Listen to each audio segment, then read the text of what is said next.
Kita semua tahu ya, kalau pendidikan itu penting banget untuk masa depan.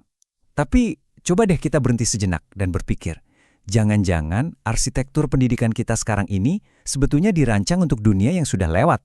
Fondasinya masih relevan gak sih? Nelson Mandela bilang, pendidikan itu senjata paling ampuh buat mengubah dunia. Keren banget kan? Sebuah kekuatan buat bikin perubahan. Tapi pertanyaannya, perubahan kayak apa sih yang sebetulnya kita butuhin banget saat ini?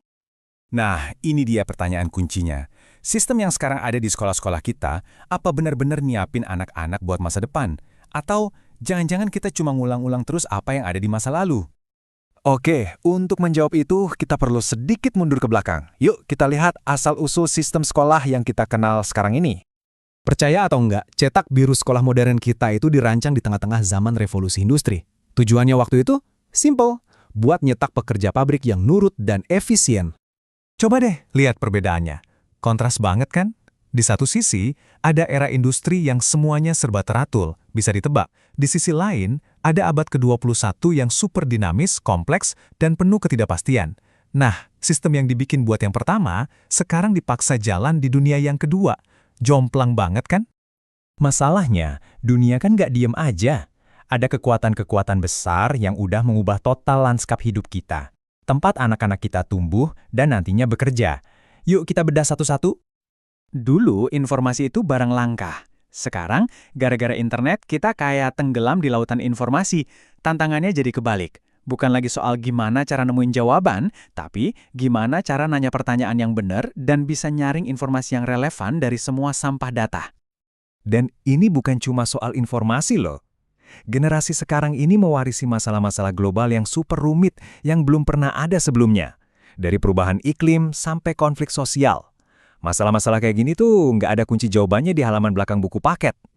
Terus, jangan lupa soal teknologi. Otomatisasi dan AI sekarang udah ngambil alih banyak banget pekerjaan rutin. Landscape kerja jadi berubah total. Yang dicari sekarang bukan lagi orang yang jago ngerjain hal berulang, tapi yang kreatif, bisa beradaptasi, dan jago berinteraksi sama orang lain. Jadi, kalau kita gabungin semua itu, apa hasilnya?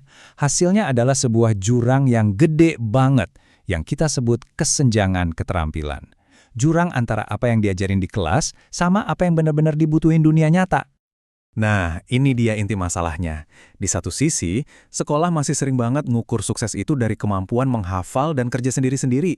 Padahal, di sisi lain, dunia di luar sana butuh banget orang yang bisa kerja bareng, mecahin masalah nyata secara kolaboratif dan kreatif. Oke, coba bayangin kita tanya langsung deh ke para bos perusahaan hari ini. Skill apa sih yang paling Bapak Ibu cari dari lulusan baru? Kira-kira apa ya jawaban mereka? Jawaban mereka udah pasti bukan soal jago ngapalin fakta. Tapi soal kemampuan buat berpikir kritis, komunikasi yang efektif, bisa kerjasamain tim, dan kreatif dalam memecahkan masalah. Intinya, udah bukan lagi soal apa yang kamu tahu, tapi apa yang bisa kamu lakukan dengan pengetahuanmu itu. Terus gimana dong cara ngatasin kesenjangan ini? Jawabannya ada di cara kita mendesain ulang ruang kelas itu sendiri. Solusinya adalah pergeseran besar ke arah yang namanya pembelajaran berbasis inquiry atau penyelidikan. Anggap aja ini bukan cuma ganti resep masakan, tapi ganti total cara kita mandang dapurnya. Ini soal perubahan filosofi. Di model kayak gini, peran murid itu berubah total. Mereka bukan lagi penumpang yang cuma duduk manis di bus sekolah. Mereka jadi sopirnya. Mereka yang pegang setir, yang nentuin arah, dan akhirnya mereka yang punya tanggung jawab penuh atas perjalanan belajar mereka sendiri. Dan efeknya keren banget. Waktu siswa punya kendali, mereka itu nggak belajar cuma buat ujian. Mereka belajar karena beneran penasaran. Dan dari situlah kebiasaan belajar seumur hidup mulai terbentuk. Tapi tentunya, kelas model baru ini nggak bakal bisa jalan tanpa arsitek yang baru juga. Peran guru juga harus berubah secara fundamental. Ini pergeseran yang gede banget. Dari yang tadinya guru itu orang bijak di atas panggung, satu-satunya sumber kebenaran, sekarang jadi pemandu di samping, yang nemenin siswa jadi partner buat ngebangun pengetahuan bareng-bareng. Tanggung jawab guru jadi geser, bukan lagi cuma transfer informasi, tapi ngebimbing anak-anak buat belajar mandiri, ngebangun hubungan yang kuat biar paham kebutuhan tiap anak, dan harus fleksibel. Intinya, jadi pembimbing bukan diktator. Pada akhirnya, jadi guru di zaman sekarang itu artinya harus nerima kalau perubahan itu satu-satunya hal yang pasti. Harus mau terus belajar, beradaptasi sama hal-hal baru, dan ngelihat setiap tantangan itu sebagai kesempatan buat tumbuh bareng sama murid-murid. Jadi, kita balik lagi ke pertanyaan awal, tapi dengan sentuhan yang lebih modern. Di dunia yang menari dengan robot ini, gimana cara kita ngajar?